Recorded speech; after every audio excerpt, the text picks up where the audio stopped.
his journey within the IT and that cybersecurity industry as well. So, Vin, if I can ask you to sort of come and join me on stage. Hi there, You'd like to Matt. cut that? Yeah, there we go. Yeah, apologies. I've been sat there without pressing the join the stage button because Right, I right. didn't want to gate crash your performance. Right. No, not a problem whatsoever. No, it's good to have you with us.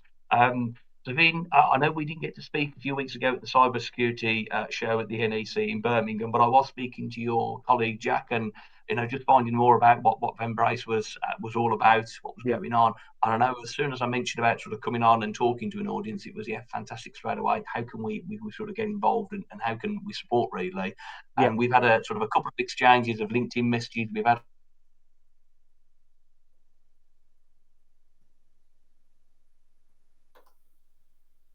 a couple of comments about the cybersecurity industry. So, without further ado, I'll introduce you to Vince from Vambrace. Hi, everybody. Yeah, thanks for having us, Martin. It was interesting at the show because I spoke to your colleague, I think Rob? I think he. That's correct. Yes. Yeah. Yeah, and Rob had only, I think, joined quite recently to the Pathway Group, but it was a godsend really because personally, I've always been interested in people who are interested in cybersecurity, and obviously at a show, what we get is a lot of younger people and sometimes older people who are looking for a career change, and they'll come along and they've heard cybersecurity is good. It's a good career. There's good money in it, and it's good to help people, and it's a very attractive career, of course, and. What was interesting at the show, loads of people were coming saying, I want to get into cyber. And what's difficult for me is I really want to help people. And I understand the different pathways to becoming a SOC analyst or to becoming a pen tester, or indeed not to be like downtrodden. Salespeople are quite good as well. That's my background. And I understand that pathway too. And so to see you guys actually offering boot camps were like manna from heaven, really. And it was great because Rob dropped off about that many leaflets and we flew through them. So that was good. So when you contacted and said, would I like to come along and see what you're doing and maybe talk a little bit about my background, I thought, yeah, absolutely, because I've been very lucky really with timing. So I'm going to show my age a bit and say that when I first started working, I didn't even have a computer on my desk. So I really have kind of lived through the computer revolution, as it were. Eventually, you'll be pleased to know, eventually I did get a computer. And I remember when we first connected to the internet at work, and it was absolutely mind-blowing. We had a dial-up connection. We all had to share it. And all of a sudden, we could go and get this information. And then as time transpired, we actually moved from selling computer consumables to actual computer networking equipment. And we got more involved in implementing solutions, which was kind of good fun. But I kind of realized coming towards the end of the 90s that our company was set up where salespeople were winning business from clients. But when the salesperson left, so did the clients, because the company wasn't really doing anything other than buying stuff and selling it on. So I said to my sales director at the time, I'd like to find out what our clients are doing. So they're buying off us and not the salespeople. Because as a company, we need that to survive. So I went out, and it must have been over a 6-month period. Me and a young technical guy who was a bit of a hacker in his spare time, very naughty back in the day, of course. And we went out and we visited a bunch of customers. And we just asked a question, which is what solutions and projects have you got coming over the next sort of coming months? And it was just when something called ADSL, as we know as broadband, came out. And what that allowed businesses to do was cheaply connect to the internet in what we call an always-on connection. And what that brought with it for the first time was a situation where many clients were connecting to the internet, but they hadn't considered how to manage the users, and they'd not considered how to protect that connection. So we started off selling firewalls, which obviously now we're all au fait with, but back in the day, people didn't really know what they were. And firewalls came along and basically closed every single door in and out of the network. And then gradually what happened was the IT manager opened certain doors. Obviously, people need to be able to browse the web. They need to get email. So all these little doors start opening. And we moved from the firewall selling to something called pen testing. We called it security auditing back in the day. But this is where basically a good guy hacker, which is what we changed our guy into, because in the days, that's the only hackers we had. We had no training programs for a professional way to do it. So he became an ethical hacker. He switched sides completely. And basically, we'd go to clients and we'd assess our network in the same way that a bad guy would do. Now, initially, it was all about infrastructure testing, and that kind of changed because people started to get better at patching.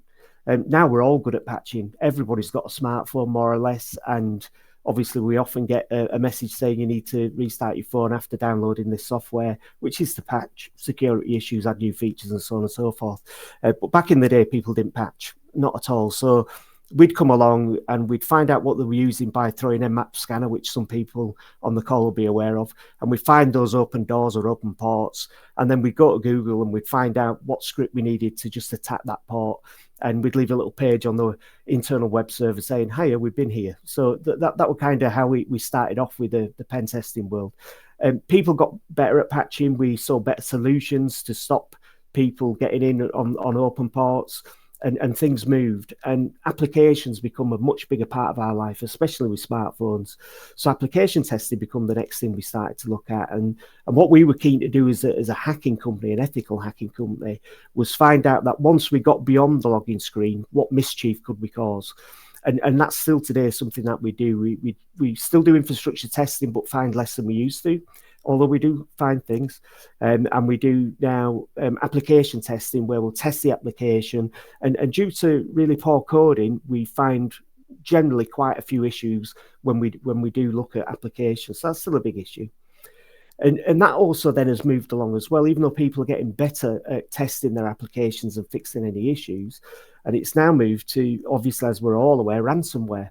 And with everyone migrating to the cloud, more or less, and most people using Office 365 or Google Mail in the cloud, it's very easy for a threat actor to approach a client and pretend to be either Microsoft or Google and explain that the credentials are incorrect and you need to re-log in.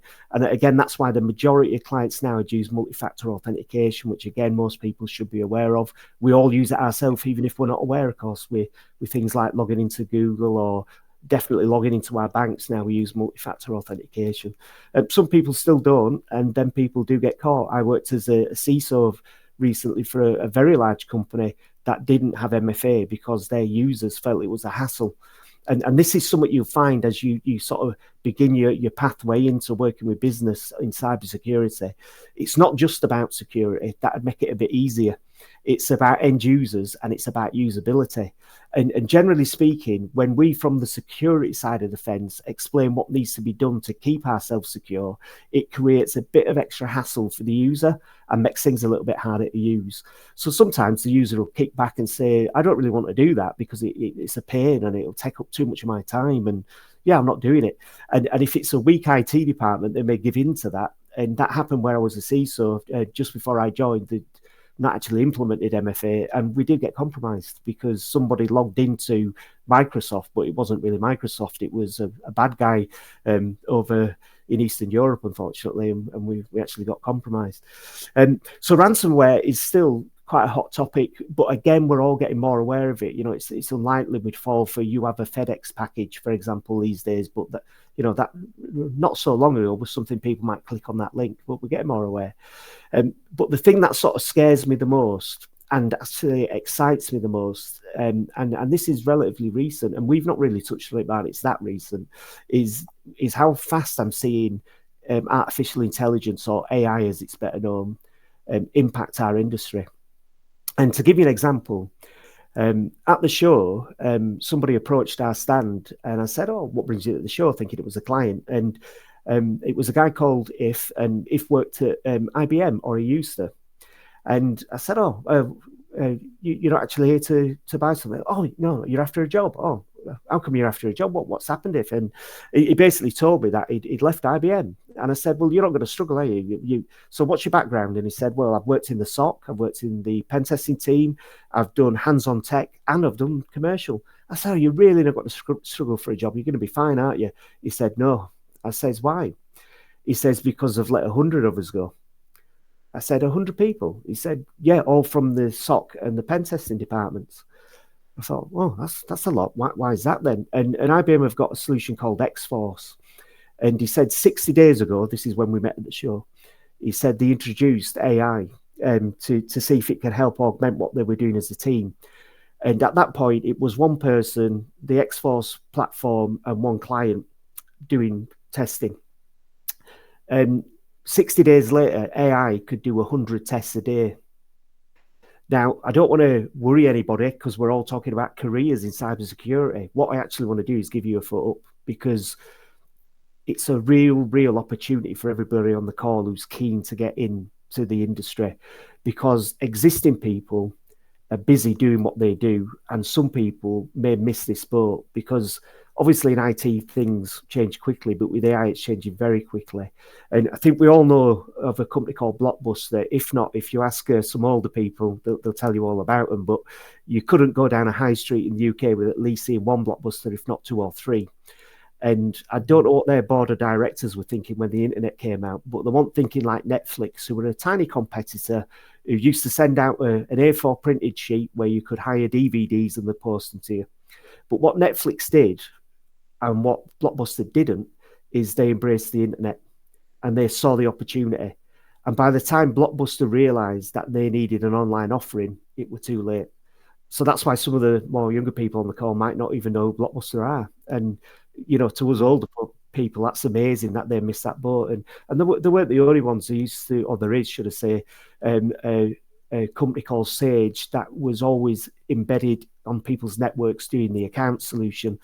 And again, with the internet and the availability of cloud applications, Sage missed the boat. And they were the de facto accounts package in the UK with a couple of challenges.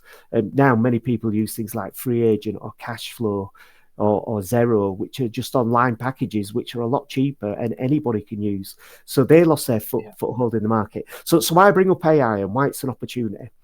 You guys obviously have all got the internet, so what we're all talking on. And my advice to you guys is multifold. First off, I hope everybody is using LinkedIn. And if you're not, obviously, I'm sure the Pathway Group, when you engage with them, will encourage you to do so. And what I advise strongly is that everybody builds their network on LinkedIn, invite everybody that you see today that you can get hold of, and keep building that network. I think the other thing to do is, I don't think there's anything wrong with writing articles and posts about what you're currently doing, whatever reason you're on the call today, be it you're an employer or be it that you're somebody who wants to be an employee and you're attending the boot camps. Just write a little article about it. Tell people what it is you're doing and why you're doing it, and start putting that information out there. And I'll give you another tip as well. When you're doing that, download ChatGPT and use AI to actually help write that article for you. You'd still need to give it the headings, but that'll do some of the legwork. What I've found is some of the brightest people in the industry. So, for example, we have something called a SOC at our business, which is a security operations center. Anybody who's looking to be a security analyst will know what that is. But in essence, it's us sniffing our clients' networks 24/7, looking for things that are a bit unusual. If Martin always logs in from Wolverhampton and one day logs in late at night from Dubai, but I've just seen him that day in the office, that's obviously suspicious activity. So we'd flag that up. And the thing with SOCs is that they will see everything that's going on, that they'll find out what's happening and basically report it back to the client.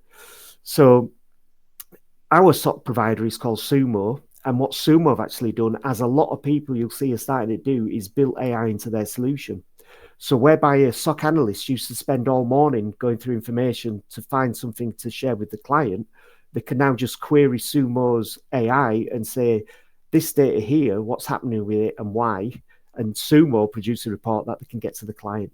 So what it's really doing is what computers have always done. In very simple terms, AI is speeding things up. And why that's changing things, if we say, look at pen testing, if you're a pen tester, a big part of doing a pen test is the reconnaissance and the discovery piece of a pen test, as anybody who's studying pen testing will know. With with artificial intelligence, with AI, that will actually do that job for you. So what could take half a morning or longer, it'll do in 10 minutes. So it makes things quicker. It can also repeat tasks quicker, which is what the IBM employees found out. And unfortunately, that led to IBM changing their policy in terms of how they want to conduct pen tests. Now, any decent pen tester that I still work with today will tell you AI is still not as good as a human. And I'd agree with that. But what it is faster than a human, and it will speed up testing, which in theory means a tester can do more tests. And that's just something to be aware of. So AI is changing the career of pen testers. So if you're training to be a pen tester, also do a lot of research in your own time about how AI is affecting pen tests and pen testers, and how it can help you in doing pen tests, because that gives you an opportunity when you come to go for interviews to say you're already looking at AI, which some of the incumbent employees might not even have thought of. So you'll already stand out even though you're behind the incumbent employees, which is an important point. I think the other thing it's changing is attackers. So again, if you're a SOC analyst going into the career world, or a pen tester, attackers have been relying on ransomware recently, but we've seen a massive shift in a very short space of time back to the old exploited infrastructure. And that's come because I think we're all aware of a zero-day attack. If not, feel free to ask the question. But in very basic layman's terms, it's a new attack no one's ever seen before. Now, for a human to write a zero-day is quite complex, and it still doesn't always get through the various layers of defenses that a client's got in place or a company's got in place. So threat actors moved to ransomware because it was easier to get out there, proliferate, and they only need one click and they've done a good day's work. And a lot of these bad guys, these threat actors, see it as a day's work. With AI, they can instruct AI what the basic script needs to be and send it off to write many variants of zero-day attacks in a very short space of time instead of spending all day on one. What they can then do is instruct AI to attack literally thousands of companies at once, as opposed to just targeting a few at a time. So again, the back to the massive output only need a little bit of success to have a good day at the office in a threat actor's terms. So the more you guys off your own back until everybody catches up, because even in industry we're catching up. Microsoft itself doesn't have its own AI at the minute. It's actually piggybacking off OpenAI, which is the guys who have written ChatGPT. Google has got its own AI, Gemini, but Microsoft hasn't yet. So that's how quick it's moving. And many of the applications that I've dealt with, people like Zoho, nearly everyone I can think of, is quickly trying to find out what they need to do to not miss the AI bubble. And I spoke to somebody the other day who's been in artificial intelligence for about 9 years. And his view is that any organization that within 2 years isn't relying on AI in each department to do part of the work is going to get left behind. So that's slightly different to what we're going to talk about today, Matt. And I hope I kind of hijack myself or hijack what you guys are doing. And certainly it's something we'll talk more about. But I've never seen something affect what we do as quickly as I'm seeing AI affects it. But for you guys, it's a massive opportunity because it allows you to stand at an interview stage above and beyond other interviewees and critically even people working there. So that's kind of a synopsis of my background. I could have gone into more detail, but I do tend to go. I think it's really useful. I mean, what we're trying to do here is tell people, what is the trending information that's out there, and like you say, that comes from a conversation involving, you think of IT, you think of computers, you think of the likes of IBM, don't you? If you're thinking of purchasing or components, things like that, and to think that they're making that sort of shift, and I think it's a relevant conversation to have in terms of artificial intelligence and in terms of the individual you're speaking to, if they don't have a department in the next sort of 2 years that are dependent on it, then they'll struggle in the future. And I'd say it is one of those ones that you just sort of have to embrace, isn't it? But as you've mentioned there, there's the dangers that it can be used for this unethical sort of activity as well. But I did have one question that come in from Lewis, and he does ask here, what career path in cybersecurity do you think is one least likely to get influenced or taken over by AI jobs? Yeah. That's a great question. Yeah. Well, what I'd say, Lewis, is my view is slightly different to the guy who's been doing it for 9 years, but he obviously knows his stuff. But my view is I've seen change before in business. Like a great example would be the cloud. So the cloud came along and some people were reticent and some people thought it'd never work. Other people said it's just somebody else's computer somewhere else, which it kind of is really. But it has transformed business. And not that long ago, should I say, it was common for people to have all their systems on premise, and we didn't really use the cloud. Whereas now, nearly everybody uses the cloud, and it's not uncommon to see IT departments push everything out to the cloud. And what sort of sped that up was the obviously the pandemic, because more people were working from home, and it just made more sense to access things through the cloud.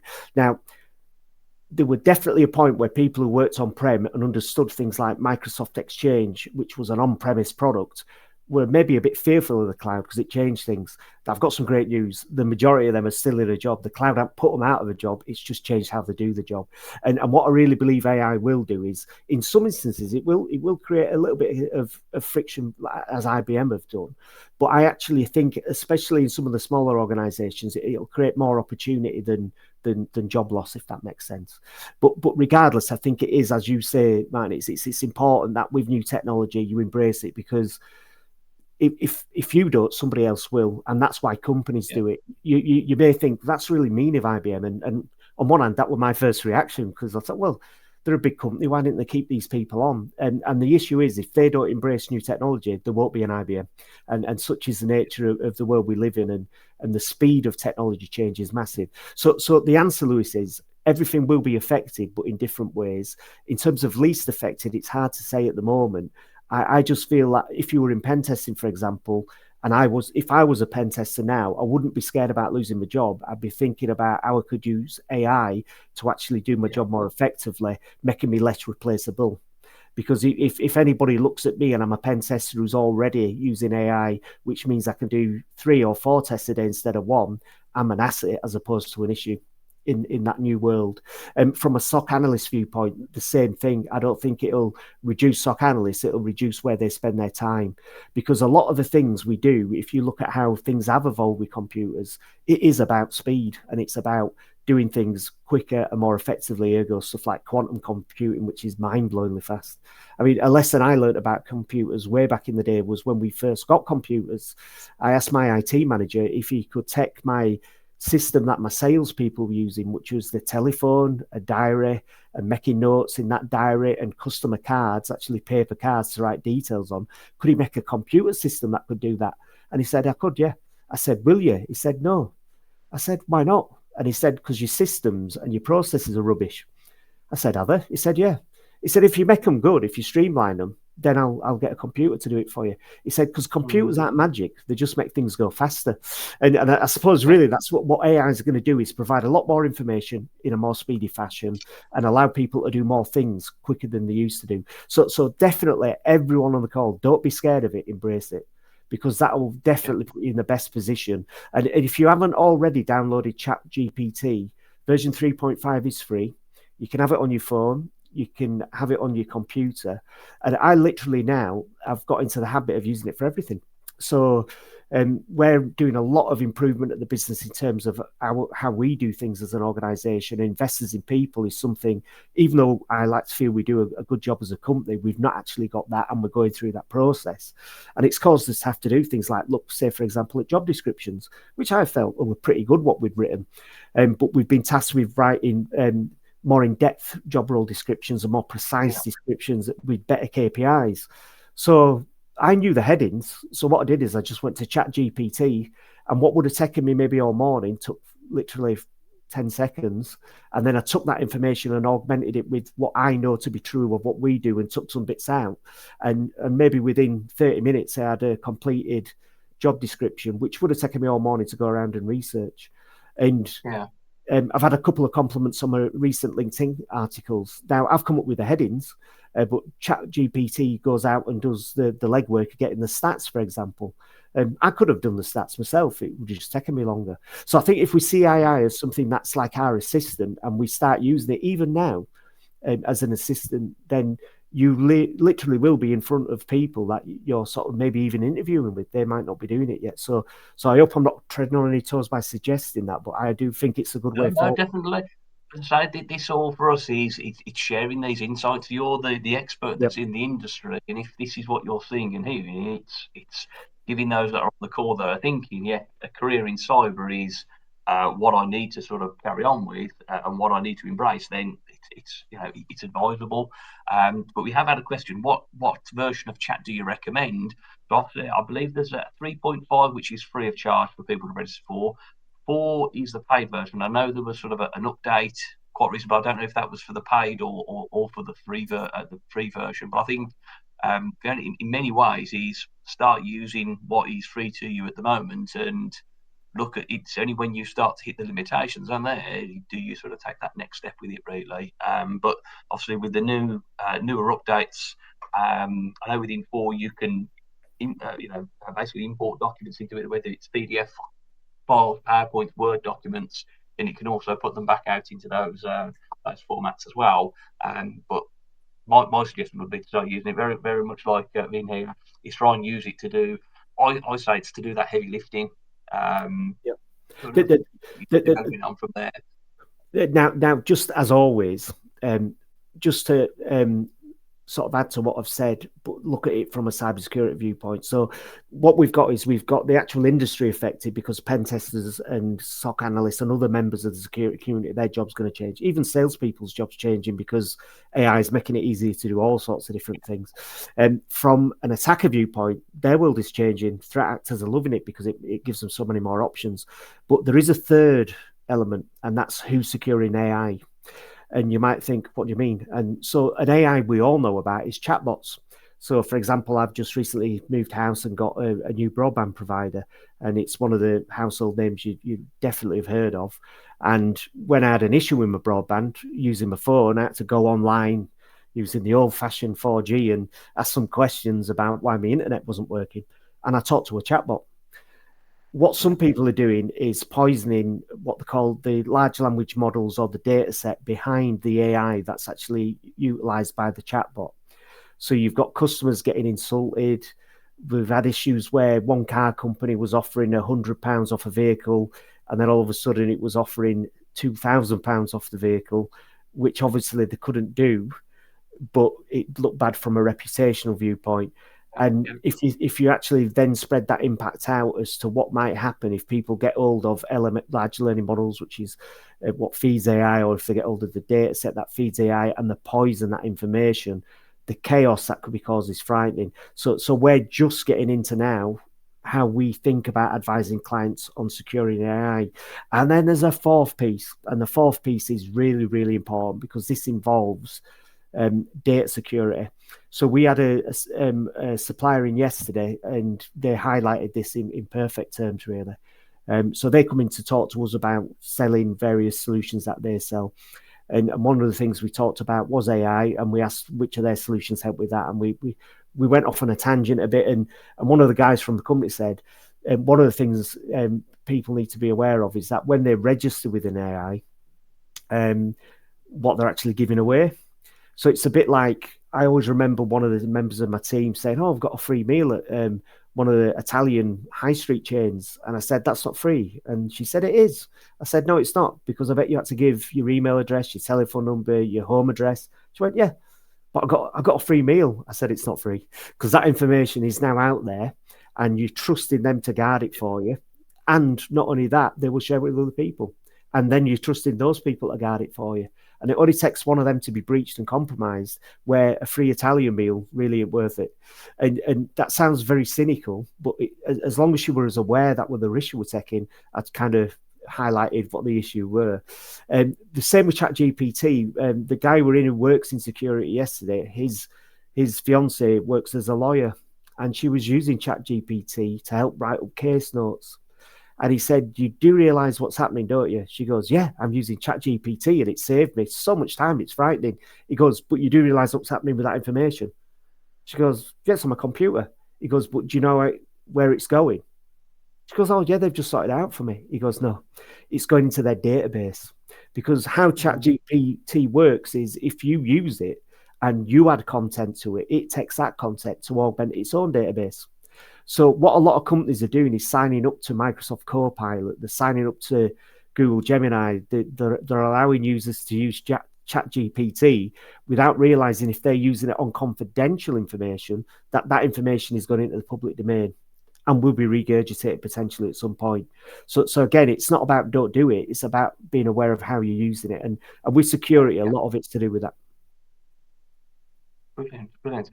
Vin, I'm just conscious of time and things for everybody. I know you've got a busy day ahead as well. Would you say there's I know we've talked about artificial intelligence. Would you say there's a couple of tips you can give to anybody that's thinking of that sort of career route in cyber, and then we'll look to wrap up if that's okay with you? Absolutely. The tip would simply be, everybody at the moment is still working out what's going to happen with it. Nobody really knows. We're starting to see some impact, as the guy from IBM himself found out, and IBM have implemented.